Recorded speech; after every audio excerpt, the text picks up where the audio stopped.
شهر الله شهر الله شهر الله شهر الله شهر الله شهر الله رمضان شهر الرضوان والغفران رمضان شهر الرحمن نتلو فيه القرآن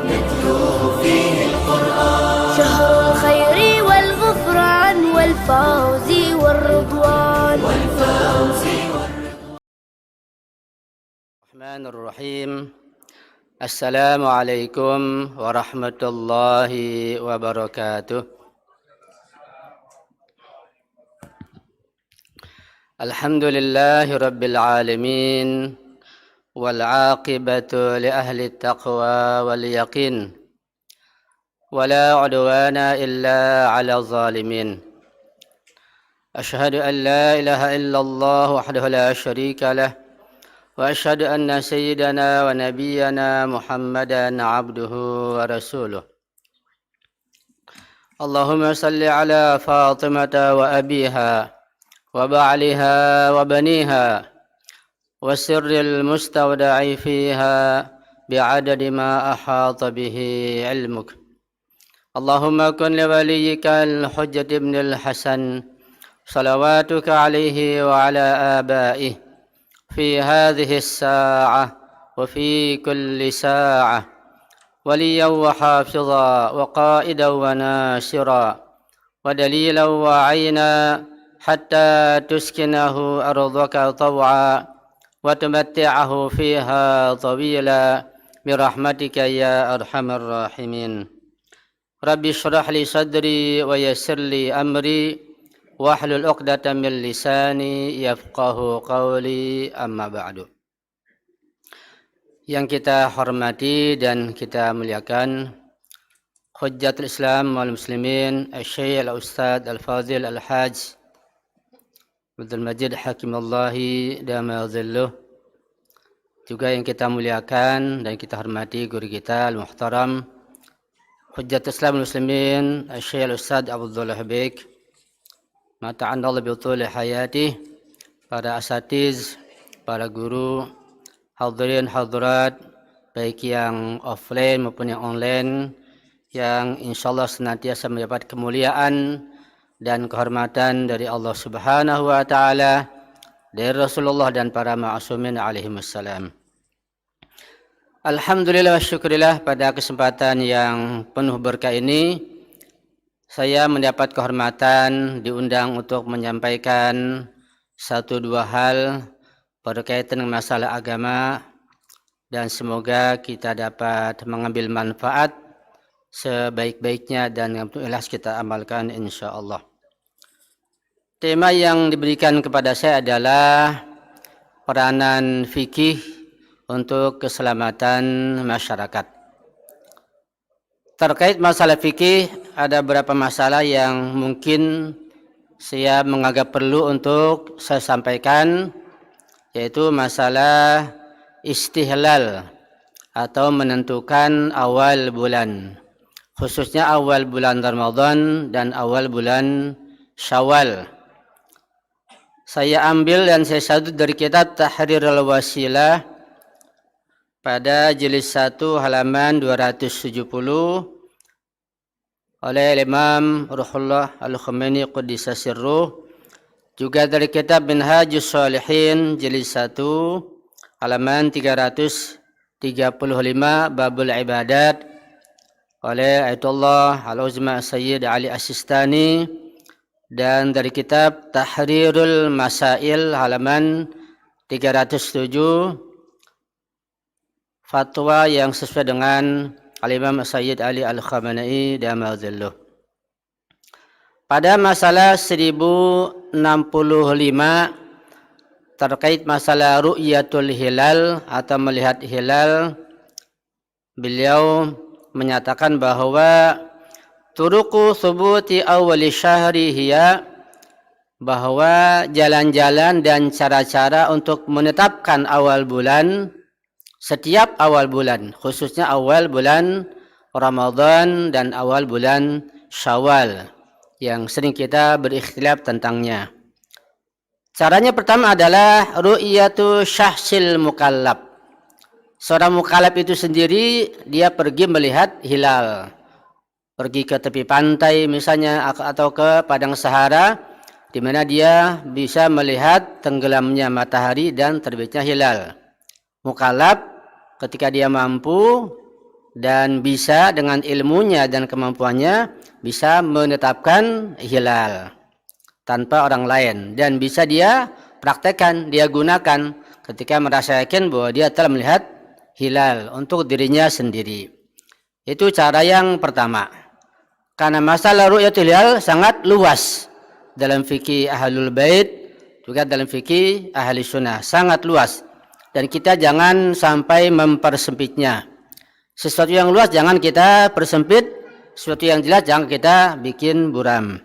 Cara kedua adalah syahadatu adlain biru'yah. Ada kesaksian dua orang laki-laki yang adil bahwa dua orang ini laki-laki yang adil telah menyaksikan melihat hilal. Itu bisa dipakai dan diterima kesaksiannya oleh orang yang lain yang bisa percaya dengannya dengan ilmu dan kejujurannya. Cara ketiga adalah asyuratul mufidah lil ilmi, yaitu tersebarnya informasi di kalangan masyarakat yang dapat meyakinkan bahwa hilal telah terbit. Cara keempat adalah dengan mudhi salasina yaman, dengan berlalunya 30 hari bulan Ramadan. Ketika tidak bisa ditetapkan dengan cara hilal, maka dengan cara menyempurnakan 30 hari bulan suci Ramadan. Berikutnya pasti awal Syawal. Yang kelima adalah hukmul hakim. Ini ada sedikit ikhtilaf di antara kita barangkali karena kesalahpahaman kita. Hukmul hakim adalah ketetapan hakim, yaitu hakim syar'i, yaitu mujtahid atau marja yang telah memenuhi syarat-syarat tertentu. Dan kita bahas sedikit tentang masalah hukmul hakim. Masalah ke-1068 dalam kitab Tahrirul Masail, Imam Sayyid Ali Al-Khamenei menulis al-istihlalu fi nafsi laisa wajiban syar'iyyan. Jadi istihlal itu sendiri melihat bulan pada dasarnya itu bukan merupakan kewajiban syar'i. Jadi ketika ada orang lain yang bisa menetapkan maka kita bisa mengikutinya dengan catatan kita percaya dengan ilmu dan kejujurannya. Masalah ke-1070 dikatakan la yasbutul hilalu bil hisabatil ilmiyah atau hisabil falakiyyin illa idza hasala al yaqinu minha. Ini perlu kita garis bawahi, ada ungkapan illa idza hasalal yaqinu minha. Bahwa hilal itu tidak bisa ditetapkan dengan cara perhitungan atau hisab ilmiah atau hisab oleh para ahli falak, ya, ahli astronomi. Jadi hilal tidak bisa ditetapkan dengan cara hisab. Harus dengan ru'yah, dengan melihat mata kepala langsung, bukan dengan cara hisab. Illa idza hasalal yaqinu minha. Boleh dengan cara hisab ketika menghasilkan keyakinan yang pasti. Tentu ada ilmunya. Masalah ke-1076, laisal mizanu fi jawaz ittiba' ad-dawlati allati tu'linu an thubuti ru'yatil hilal kaunaha dawlatan islamiyatan wa innamal manatu fi dhalika huwa husul al-itminani bir-ru'yati fil mantiqati allati yaskunu fiha al-mukallafu. Ini satu hal yang cukup penting untuk kita perhatikan dan saya terjemahkan secara sederhana. Tolok ukur untuk kebolehannya mengikuti ketetapan suatu negara. Jadi untuk mengikuti ketetapan suatu negara ada tolok ukurnya, ada barometernya, ada mizannya. Ketika misalnya suatu negara mengumumkan akan terbitnya hilal sudah dapat dilihat dan dibuktikan, maka tolok ukurnya adalah bukan daulah Islamiyah. Artinya ketika ketetapan dari daulah dan itu bukan daulah Islamiyah masih bisa diterima, karena kata beliau laisal mizanu fi jawaji ittiba'id daulah allati tu'lin an thubuti ru'yatil hilal kaunah daulah islamiyah. Wa innamal manatu fi dzalika huwa husulul itman. Tapi tolok ukurnya adalah adanya keyakinan, adanya itminan, keyakinan dalam hati bahwa hilal telah dapat dilihat di mantiqah, di daerah tertentu di mana mukallaf tinggal di situ. Jadi di antara cara kita bisa mengikuti ketetapan orang lain adalah ketetapan daulah. Kalau tidak ada ketetapan yang lain, yaitu sekalipun bukan daulah Islamiyah. Karena pengertian daulah Islamiyah itu ada dua. Bisa berarti daulah Islamiyah adalah suatu negara yang mempraktikkan hukum-hukum Islam. Dan sekarang tidak ada kecuali Iran. Itu makna pertama, makna daulah Islamiyah. Makna daulah Islamiyah yang kedua adalah setiap daulah yang mayoritas penduduknya beragama Islam, seperti Indonesia, Malaysia, Pakistan, disebut daulah Islamiyah secara fikih. Dengan makna yang kedua, sekalipun belum mengamalkan dan menjalankan hukum-hukum Islam. Itu dengan makna fikih. Itu sekilas masalah ru'yatul hilal. Sekarang masalah hukmul hakim syar'i, ketetapan hakim syar'i. Makna hakim syar'i atau al-hakim syar'i adalah mujtahid atau marja yang telah memenuhi syarat-syarat. Ya, laki-laki, mujtahid, adil dan seterusnya. Di dalam kitab Tahil Masail pada halaman 309 dikatakan, "Idza hakamal hakimu bi anna ghadan huwa yaumul 'id wa kana hukmuhu syamilan li jami'il bilad fa hukmuhu mu'tabarun syar'an li jami'i muduni tilkal bilad." Artinya apabila seorang hakim syar'i yaitu mujtahid atau marja yang telah memenuhi syarat, yang memang kebanyakan adanya di Iran, itu pun terpusat di Qum kebanyakan, ada di kota yang lain dan juga banyak di kota Najaf, di Karbala, dan tidak ada di negara kita. Dan juga di kebanyakan negara belum ada namanya mujtahid yang memenuhi syarat. Jadi hakim syar'i otomatis banyak berada di Qum al-Muqaddasah dan di Najaf dan di Karbala. Nah, ketika hakim syar'i ini menetapkan, mengumumkan bahwa besok telah masuk Idul Fitri misalnya, dan ketetapannya itu meliputi semua daerah, semua kota yang dilingkupinya, maka ketetapan tersebut mu'tabar secara syar'i, harus diterima dan harus diakui ya untuk semua kota-kota yang ada di dalam negara tersebut. Di dalam kitab Tahrirul Wasilah jilid 1 halaman 271 Imam Khomeini mengatakan, la takhtassu hujjiyatu hukmil hakimi bimuqallidihi, bahwa hujjah ketetapan hakim syar'i, mujtahid, marja itu atau wali faqih itu ketetapannya tidak hanya tertentu, tidak hanya khusus berlaku untuk para muqallidnya saja. Bal hujjatun ala hakimin akhar, bahkan juga ketetapan hakim syar'i atau wali faqih katakanlah itu bisa menjadi hujjah bagi hakim-hakim, bagi mujtahid-mujtahid dan marja-marja yang lainnya. Tapi dengan catatan law lam yathbut khata'uhu aw khata'u mustanadihi, jika tidak dibuktikan adanya kesalahan darinya dan tidak ada kesalahan dari mustanadnya, sandarannya atau masdarnya. Mungkin juga rujukannya atau orang-orang yang bisa membantu beliau dalam meru'yah hilal. Bahkan dalam kitab Minhajus Shalihin jilid 1 halaman 335, Ayatullah Al-Ujma' As-Sayyid Ali As-Sistani pada masalah 1043 beliau menulis, la takhtassu hujjiyatul bayyinah bil qiyam 'inda al-hakim bal kullu man 'alima bi syahadatiha aw bila 'alayha walakin yu'tabaru 'adamul 'ilmi aw al-i'tinan bi ishtibahiha wa 'adam wujudi mu'adidin li syahadatiha. Ini hampir sama dengan pernyataan Imam Khomeini bahwa hakim syar'i itu menjadi hujah bukan hanya buat dirinya sendiri. Ya, ketika tidak ada yang mu'arid, yang kontradiksi, yang menentangnya dan diyakini tidak salah, maka bisa diterima. Dia ada ungkapan wa adami wujudi mu'aridin li syahadatiha.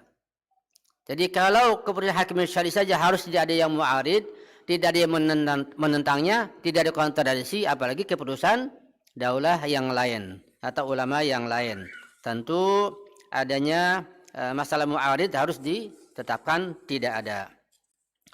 Itu terkait masalah ru'yatul hilal, terutama ketika kita akan memasuki 1 Syawal yang kita sering berikhtilaf.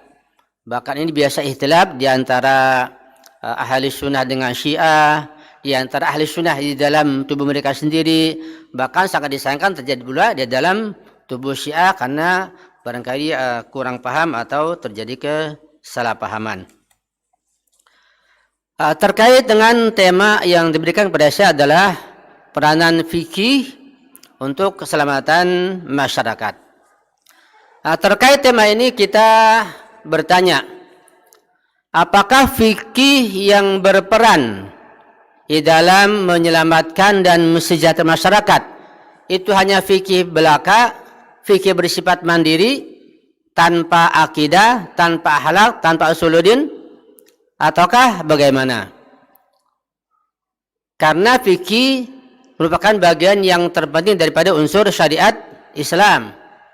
Ya, kita telah memahami bahwa Islam itu atau syariat Islam terdiri dari 3 unsur penting, yaitu akidah atau usuluddin, kemudian fikih atau furu'uddin, dan akhlak. Ini 3 unsur penting di dalam agama Islam, dalam syariat Islam. Yang 3 unsur ini tidak bisa dipisah-pisahkan. Nah, ketika 3 unsur ini tidak mungkin bisa dipisahkan, maka otomatis dapat kita pahami fikih, ketika hanya fikih saja, hanya furu'uddin saja, tidak mungkin bisa berperan menyelamatkan masyarakat. Tidak mungkin bisa membahayakan mensejahterakan masyarakat. Tapi ada unsur yang lain, unsur usuluddin, unsur akidah sebagai suatu keyakinan, dan unsur akhlak. Dengan kata bahwa ketiga unsur inilah yang bisa mencerahkan masyarakat, bisa membawa kebahagiaan, keselamatan kepada masyarakat, bahkan kepada dunia. Jadi tema ini adalah bahwa fikih berperan, maksudnya fikih di belakangnya ada landasan akidah dan usuluddin, kemudian akhlak yang menyempurnakannya, bukan fikih sendiri. Karena masalah fikih ini terkadang kita memandang fikih dengan pandangan yang sempit. Terkadang fikih atau furu'uddin kita pandang dengan pandangan yang luas. Tergantung kacamata yang mana kita gunakan untuk melihat fikih.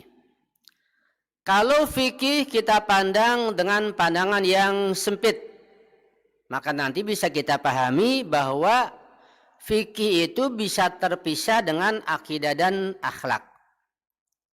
Kalau fikih kita pandang dengan pandangan sempit, bisa kita mengartikan dan memahami, kita bisa mendahulukan akhlak atas fikih, fikih atas akhlak, akidah atas fikih, fikih atas akidah, begitu. Itu ketika kita melihatnya dengan kacamata yang agak sempit.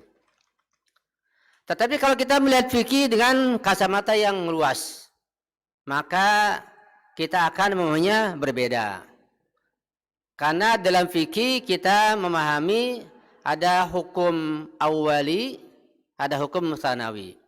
Atau dengan kata lain ada hukum waqi awali, ada hukum waqi tsanawi. Ya. Otomatis dengan pandangan yang luas kita akan memasukkan unsur atau kaidah usul fikih mau tidak mau. Karena kata para mujtahid, ketika seorang mujtahid atau marja beristihad, dia bisa menemukan hukum waqi'i awali atau tsanawi. Kalau tidak, maka dengan hukum zahiri, kata mereka. Jadi kata mereka, para mujtahid dan usul fikih itu, hukum ada 2 bagian dari satu sisi. Ada hukum waqi'i, ada hukum zahiri. Ketika seorang mujtahid untuk menetapkan suatu masalah hukumnya apa, apakah wajib atau haram atau yang lain, mereka para muslim menggali ayat Al-Quran dan hadis-hadis atau riwayat. Ketika mereka menemukan dalil dari Al-Quran dari hadis, mereka sampai kepada hukum waqi'i awwali. Itu yang dituntut, itu yang berperan penting, itulah yang ideal. Tetapi ketika mereka tidak menemukan dalil dari Al-Quran, ayat-ayatnya tidak ditemukan, dari hadis riwayat tidak ditemukan, maka hukum waqi awali bergeser. Mereka menggunakan hukum zahiri, menggunakan usul amaliyah dalam kajian usul fikih, sehingga mereka nanti timbul sedikit ikhtilaf di antara pandangan para maraji, karena dengan dasar usul amaliyah untuk mencapai ketetapan hukum zahiri. Nah, hukum waqi sendiri ada dua, ada hukum waqi awali, ada hukum waqi sanawi. Hukum waqi awali yaitu satu hukum yang ditetapkan oleh seorang mujtahid atau marja berdasarkan dalil yang sharih, yang jelas, yang gamblang. Ada ayat Al-Qur'annya, ada hadisnya, riwayatnya. Misalnya tentang keharaman daging babi, keharaman daging anjing dalam riwayat, keharaman khamar. Ini hukum waqi awali. Dan hukum keharaman babi, keharaman daging anjing, keharaman khamar, ya, pada kondisi normal jelas haram, nggak bisa tawar-tawar. Daging babi ya haram ila yaumil qiyamah, daging anjing ya haram ila yaumil qiyamah, berzina, khamar dan yang lainnya haram ila yaumil qiyamah, karena dalilnya jelas pada kondisi normal tentunya. Nah, sekarang pandangan fikih yang juga lebih luas lagi. Pada kondisi tertentu, hukum waqi awali tadi itu yang berdasarkan hukum normal menjadi tidak normal pada kondisi darurat.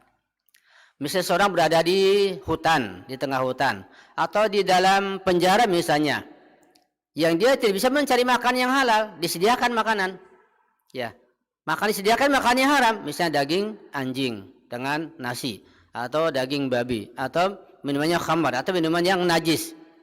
Kalau dia tidak makan dalam penjara, nyawanya terancam akan mati. Nah, pada kondisi seperti ini, hukum waqi awali tidak berlaku. Yang berlaku adalah hukum waqi sanawi, kondisi darurat tertentu. Sehingga pada kondisi seperti ini, daging tadinya haram menjadi halal, khamar yang tadinya haram menjadi halal untuk sekedar menyelamatkan jiwanya. Itu namanya hukum waqi awali berubah menjadi hukum waqi sanawi pada kondisi tertentu. Sebagai contoh misalnya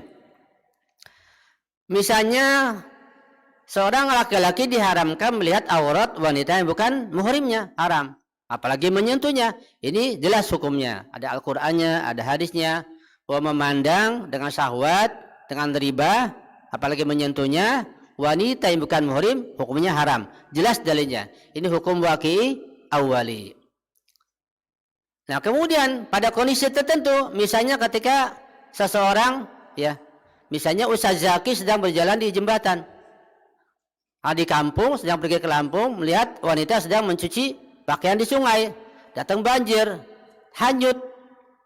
Nah, kalau Ustaz Zaki menggunakan hukum awali saja, nanti akan dia lemparkan hukum ini, dia menggunakan akhlak harus menyelamatkan, padahal tidak demikian. Ya, pada kondisi darurat, kondisi terpaksa, Ustaz Zaki harus lompat menyebur. Siapa yang mengatakan? Fikih juga, bukan akhlak. Kata fikih, Ustaz Zaki antum pada kondisi darurat, selamatkan nyawa orang itu, wanita itu. Bukan hanya dilihat saja, bahkan tarik, gendong, halal. Ini hukum sanawi, hukum darurat. Begitulah seterusnya. Jadi fikih itu dengan pandangan luas seperti itu. Pada kondisi normal seperti ini, yang haram menjadi halal, pada kondisi lain yang halal menjadi haram. Itu juga fikih dengan pandangan yang luas. Karena itu terkait masalah hilal tadi, hukumnya ini juga sesuatu yang sangat luas, jangan kita persempit dan jangan salah paham sehingga timbul ikhtilaf di antara kita. Ini hal yang biasa. Dikum, diram, dan ikhtilaf sangat wajar dan biasa karena mereka sudah dewasa, tidak seperti kita. Jadi ketika ada ru'yah hilal nanti, maupun keputusan dari manapun, mau dari Ijabi, mau dari Abi, atau dari lembaga lain, lembaga namanya Umi, Ami, Khali, Abi, apa saja, Ya, ketika masing-masing itminan, yakin bahwa keputusan mereka adalah benar, yakin, jujur, dan yang memutuskan adalah orang yang berilmu, sudah terima. Ketika berbeda kan masalah, masing-masing dengan pandangan sendiri-sendiri. Yang penting ada keyakinan di hati dan ada kejujuran. Itu yang penting. Sekalipun orang mengikuti keputusan pemerintah, kalau dia merasa yakin nih pemerintah ngerti, alim, jujur, tidak kontradiksi, silakan terima, tidak ada ikhtilaf. Jadi kita ini legowo begitu ya. Kita ini lega, tentram, tidak ikhtilaf di antara kita. Kemudian tentang masalah fikih, barangkali bisa saya katakan bahwa fikih itu tentu yang berlandasan akidah usuluddin yang benar. Karena fikih tanpa usuluddin tidak akan ada artinya. Jadi fikih bukan hanya berperan menyelamatkan masyarakat ketika landasnya akidah yang benar dan akhlak disertakan juga, tetapi fikih itu sangat berperan mensejahterakan dan meratakan keadilan di seluruh dunia. Ya, nanti di antara zuhurnya imam zaman meratakan keadilan bagian dari akidah dan bagian dari fikih. Karena dekatnya hubungan antara akidah, fikih dan akhlak sehingga tidak bisa dipisahkan pada tataran amaliyah, pada tataran praktis. Artinya bahwa tiga unsur tadi itu, yaitu akidah atau usuluddin, fikih atau furu'uddin, dan akhlak, tiga unsur ini pada tataran dan dimensi amaliyah, pada tataran praktis nggak bisa dipisah-pisah. Fikih ya ada akhlak, ya ada akidah, jadi satu kesatuan. Kalau bisa maka nggak sempurna muslim seseorang atau keislamannya. Ya pada tataran teoritis bisa dipisah-pisah. Sekarang kita belajar fikih dulu, nanti berikutnya baru akidah, bisa. Kita belajar yang di sana belajar akidah dulu, nanti belajar fikih atau akhlak dulu. Pada tataran teoritis bisa dipisah-pisah. Tapi pada tataran praktis, pada tataran amaliyah, ketika dilaksanakan antara akidah, fikih, akhlak satu kesatuan yang tidak bisa dipisah-pisah pada tataran amaliyah atau praktis ketika dipraktekkan. Maka seperti garam dengan asinnya, gula dengan manisnya. Kita tidak mungkin memisahkan garam dengan asinnya, gula dengan manisnya, nggak bisa terpisah. Begitupun kita nggak mungkin memisahkan antara fikih dengan akhlak dan akidah, satu kesatuan pada tataran amaliyah, ya, dengan pandangan yang luas tentunya. Sehingga fikih itu berperan, saya katakan kalau tidak ada fikih, tidak ada yang namanya negara Islam atau daulah Islamiyah. Negara Islam Iran kalau nggak ada fikih, ya nggak ada. Karena dipraktekkan dalam negara fikih. Hubungan antara negara, hubungan pemerintah dengan rakyatnya, hubungan antar perbankan, masalah ekonomi, masalah pasar, pekerjaan, mengatur semua urusan. Ini semua fikih yang mengatur. Di pengadilan, adanya penjara, adanya hukuman, sanksi, macam-macam, semua fikih. Dalam puasa kita melihat fikih semuanya. Pada tataran amaliyah fikih yang berperan. Tapi dasarnya adalah akidah. Ketika akidahnya tidak ada atau lemah, maka fikih pun otomatis akan lemah. Ya, itu terkait masalah peranan fikih yang tidak mungkin bisa kita pungkiri bahwa fikih sangat berperan penting.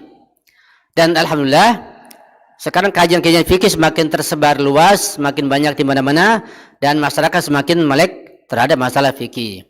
Sebab kalau kita tidak belajar dan ternyata ibadah kita salah, kita wajib mengqadha kalau di luar waktu. Ya, sekalipun kesalahan kita itu bertahun-tahun. Ketika antum sudah menyatakan ikut fikih Ahlul Bait, sudah menyeberang, sudah menyatakan, dan orang-orang yang menyatakan ikut Ahlul Bait tiap hari bertambah terus. Apalagi di Nigeria luar biasa, bahkan di negara Eropa sekalipun, di Rusia luar biasa. Ketika menyatakan dari ahli sunnah ke ahlul bait, maka secara fikih harus belajar minimal wudu dan sholatnya, bab haid bagi wanita, bab nifas misalnya, karena jauh berbeda. Coba misal nifas dalam fikih ahlul bait hanya 10 hari. Hari ke-11 sudah bukan nifas lagi. Nah, di fikih Syafi'i nifas 40 hari. Jauh berbeda, ada perbedaan. Karena itu ketika seseorang sudah menyatakan ke ahlul bait ikut fikihnya, maka dia dituntut untuk belajar fikih Ahlul Bait. Ketika selama 2 tahun, 3 tahun, 4 tahun fikihnya salah, wudunya salah, sholatnya salah, wajib mengqadha yang dia lakukan secara salah tersebut. Yaitu kewajiban mengkaji fikih. Khususnya sekarang fikih puasa harus kita konsentrasi mengkaji secara dalam. Baiknya masih ada waktu yang tersisa untuk melengkapi masalah puasa. Saya bacakan sebuah hadis yang cukup penting yang saya ambil dari kitab, namanya kitab Misbahus Syariah Miftahul Haqiqah, yang dinisbatkan kepada Imam Ja'far As-Shadiq alaihissalam. Ya, ini bukunya. Pada halaman 70 ya. Saya baca hadisnya mengambil manfaat tentang masalah hikmah puasa dengan syarah atau penjelasan yang sederhana mengingat waktu yang sedikit. Imam Ja'far As-Shadiq alaihissalam, tadi ayah-ayah beliau menyampaikan hadis dari Rasulullah Shallallahu alaihi wasallam. Beliau bersabda, Rasulullah, as-shaumu junnatun min afatid dunya wa hijabun min adabil akhirah. Sekiranya manfaat puasa hanya ini saja sudah cukup luar biasa, kebahagiaan dunia dan akhirat.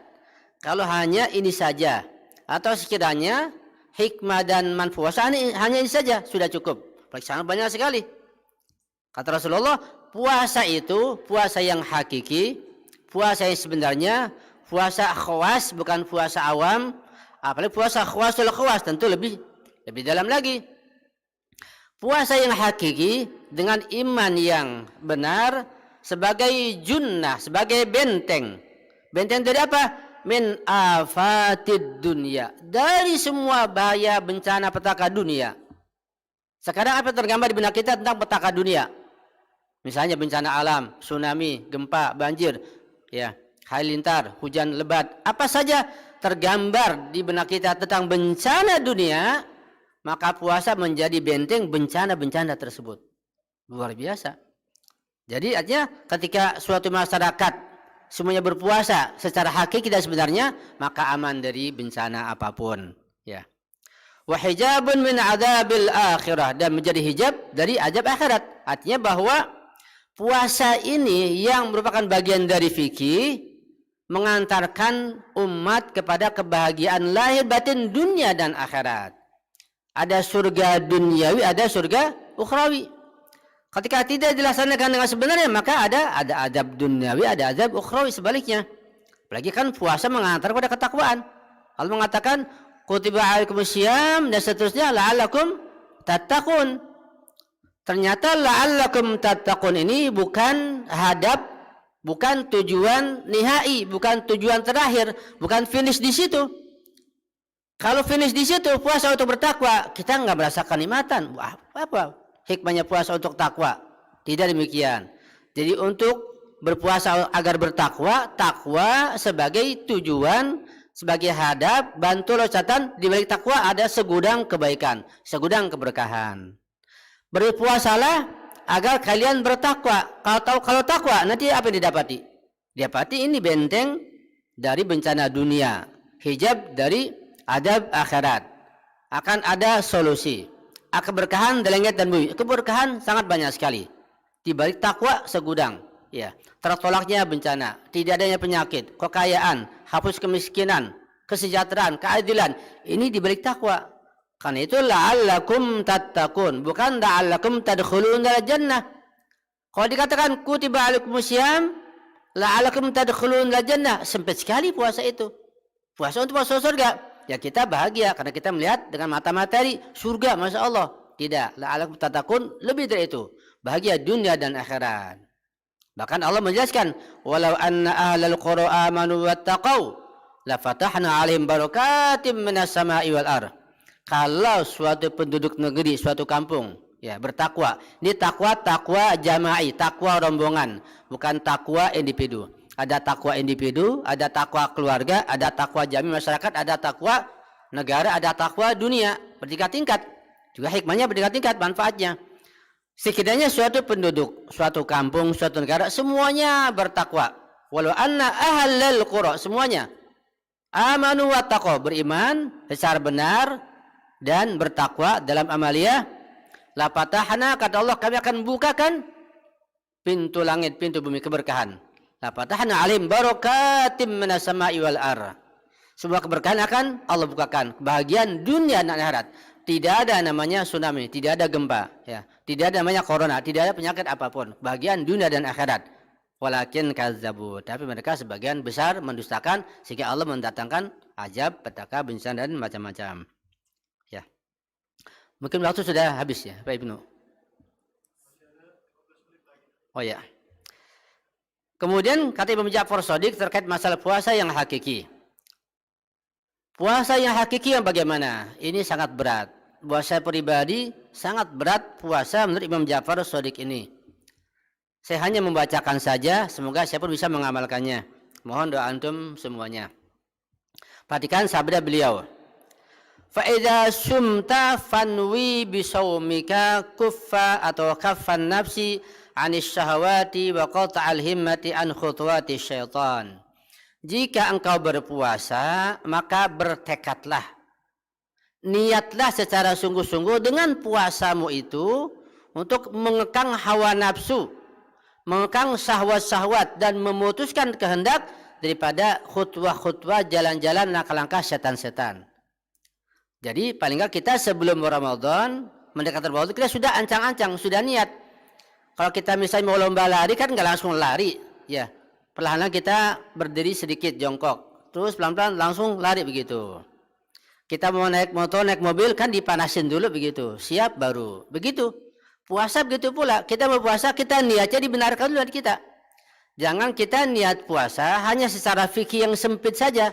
Yaitu kita niat karena Allah untuk tidak makan, tidak minum, dan tidak melakukan hal yang membatalkan puasa. Itu secara fikih dalam ta'rif as-shaum, ta'rif puasa. Tapi dalam pengertian yang lebih tinggi, yaitu akhlak dan irfan, ketika kita niat berpuasa, ingin berpuasa, kita pun niat, tekad, ingin meninggalkan semua yang diikuti oleh syahwat kita. Syahwat kita sekecil apapun jangan kita turuti, kita cut. Dan langkah-langkah setan, bisikan-bisikan setan, kita cut, kita potong, kita bendung sekuat mungkin. Tentu ini perlu ilmu pengetahuan. Apa itu khuwati syaitan? Apa itu langkah-langkah setan? Dan syahwat apa padanannya? Ya. Kenapa kita punya syahwat? Kenapa harus di-cut? Ya. Bagaimana caranya? Pernah saya jelaskan bahwa kita ini ruh kita memiliki 4 kekuatan. Al-quwatul aqliyah, kekuatan akal. Al-quwatul ghadabiyah, kekuatan emosional. Al-quwatul syahwiyah, kekuatan syahwat. Al-quwatul khayaliyah. Ini 4 kekuatan ruh. Nah, ketika kita mengekang syahwat, bagaimana? Kita tingkatkan kekuatan akal kita. Dengan apa? Dengan ilmu pengetahuan. Karena al-quwatul aqliyah, kekuatan akal, daya pikir harus dibawa kekuatan syariat. Jadi kekuatan yang paling adalah syariat. Di bawahnya adalah kekuatan akal. Baru yang lain itu kekuatan ghadab, murka, emosi, adalah kekuatan syahwat, kekuatan khayal harus di bawahnya dan dipimpin oleh kekuatan akal. Akal di bawah syariat. Ini artinya kita mengekang dan memutuskan hawa nafsu dan langkah-langkah setan. Ya. Karena itu ketika ada berpuasa dengan mengandal syariat dengan baik, menggunakan akalnya diisi dengan ilmu pengetahuan, maka puasanya itu akan dapat membentuk rantai-rantai yang dapat membelenggu setan. Dan puasanya itu dapat membuka pintu-pintu surga dan pintu-pintu neraka. Itu puasa yang sebenarnya. Jangan sampai puasa kita berpuasa menahan lapar dan dahaga. Karena lemahnya iman kita, sedikitnya ilmu kita, puasa kita tidak sampai membentuk rantai-rantai yang dapat membelenggu setan-setan. Puasa kita tidak sampai membuka pintu-pintu surga, tidak sampai menutup pintu neraka. Sehingga sebagai orang yang berpuasa, tetap saja berpuasa, tapi syahwatnya diumbar, tetap berdusta, tetap mencuri, tetap berzina, tetap mabuk. Puasa jalan terus. Jadi puasa tidak membentuk rantai. Jadi arti hadis menyatakan bahwa bulan puasa itu setan-setan dirantai, pintu surga dibuka, pintu neraka ditutup. Itu artinya puasa kita yang membentuk rantai, membelenggu setan itu. Bukan puasa membawa puasa menjadi rantai, bukan puasa kita. Nah, jadi banyak orang berpuasa, puasa tidak membentuk rantai sehingga ya tetap digoda oleh setan. Begitu. Wa anzil nafsaka manzilatal marda la tashtahi ta'aman wala syaraban. Ini meningkat lagi. Ini puasa tingkat tinggi, bukan sekedar puasa fikih. Puasa tingkat tinggi, puasa irfani. Imam Ja'far mengajarkan apabila engkau berpuasa maka jadikan dirimu itu seperti orang sakit, seperti pasien. La tashtahi ta'aman wala syaraban, yang enggak nafsu makan, enggak nafsu minum. Ya nafsu ditahan. Sehingga ketika iftar pun dia sholat dulu, doa dulu, terus baru iftar. Ini pun tidak dengan hawa nafsu, tapi dengan memilih makanan yang menyehatkan dirinya, yang sesuai dengan kondisi badannya. Tidak diumbar hawa nafsunya. Kenapa? Karena dipotong hawa nafsunya dengan berpuasa itu. Nah, karena kata Ibnu Ja'far Shadiq, ketika engkau berpuasa, jadikan dirimu seperti orang yang sakit, tidak nafsu makan, tidak nafsu mikun. Nafsunya beribadah, berdoa, bulan ibadah, bulan doa, bulan rahmat. Makan sekedar menguatkan saja, pilih yang menguatkan. Apa misalnya? Madu dengan korma, cukup sudah. Ya, kalau yang lain tidak menguatkan, apalagi membahayakan. Minum es apalagi sangat membahayakan. Ya, bisa jadi malah jadi berdosa ketika membahayakan dirinya. Ya, jadi kita berusaha untuk menjadikan diri kita seperti pasien yang tidak nafsu makan, tidak nafsu minum. Mutawakkian fi kulli lahzatin shifa'aka min maradidz dzunub. Yang selalu mengharapkan setiap saat kesembuhan dari penyakit-penyakit dosa. Dosa adalah penyakit. Dengan berpuasa maka akan dihapus semua dosa itu yang sebagai penyakit. Wa tahhir batinaka min kulli kadarin wa ghaflatin wa zulmatin yaqta'uka an ma'nal ikhlas liwajhillahi ta'ala. Sucikanlah batinmu, ruhmu, jiwamu, sukmamu, apa bahasanya? Sucikan batinmu, jiwamu, ruhmu dari semua kotoran, dari semua kelalaian, dari semua kegelapan. Sucikan semua itu sehingga tidak sampai membendung keikhlasan kepada Allah Subhanahu wa taala. Karena kotornya hati, kelalaian, adanya dosa-dosa, dosa kecil, apalagi dosa besar, itu bisa memutuskan keikhlasan kepada Allah Subhanahu wa taala. Keikhlasan yang sesungguhnya, ya. Tawadhu yang sesungguhnya, bukan tawadhu keikhlasan dengan makna yang disampaikan oleh masyarakat, ya. Karena tawadhu misalnya yang masyarakat sampaikan beda dengan tawadhu yang imam sampaikan. Kalau masyarakat kita mendengar, misalnya orang kaya, ada orang kaya, ya, tapi dia keluar jalan kaki, dia pakai sepeda malah. Kita bilang, kata masyarakat, masa tuh orang kaya tawadhunya luar biasa, pakainya sederhana, nggak naik mobil yang mewah, malah naik sepeda, malah jalan kaki, luar biasa tawadhunya. Tawadhu bukan di situ, tawadhu bukan di sepeda atau di pakaian, itu makna masyarakat. Tawadhu dengan keimanan. Ikhlas begitu pula. Ketika orang misalnya nggak mau dibayar atau ngasih yang dia miliki, masalah ikhlasnya luar biasa. Itu ikhlas mana masyarakat. Ikhlas sebenarnya adalah mana mengandung ma'rifatullah, mengandung akidah, bukan di situ. Ya. Jadi orang yang tawadhu bukannya makannya dikit. Bisa jadi orang makannya banyak pun karena badannya besar, ya dia tawadhu. Tawadhu bukan berarti orang jalannya menunduk. Kalau dia memang sakit, kurus, ya jalannya menunduk.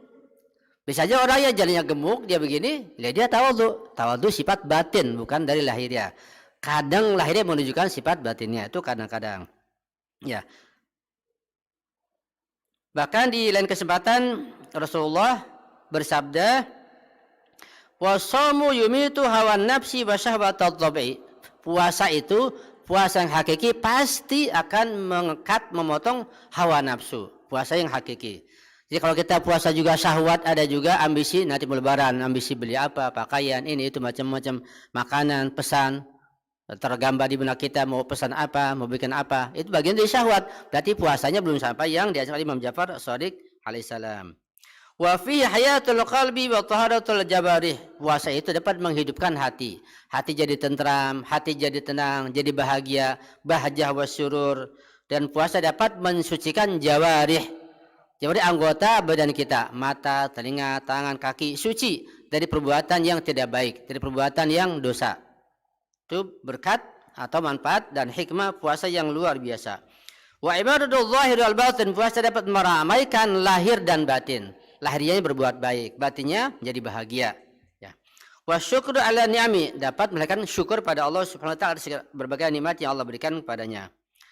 Wal ihsanu ilal fuqara, puasa itu mendorong seorang berbuat ihsan kepada fakir miskin dengan sedekah sesuai kemampuannya, dengan berbuat baik kepada fuqara. Ini bulan puasa, bulan sedekah pada fakir miskin, ya.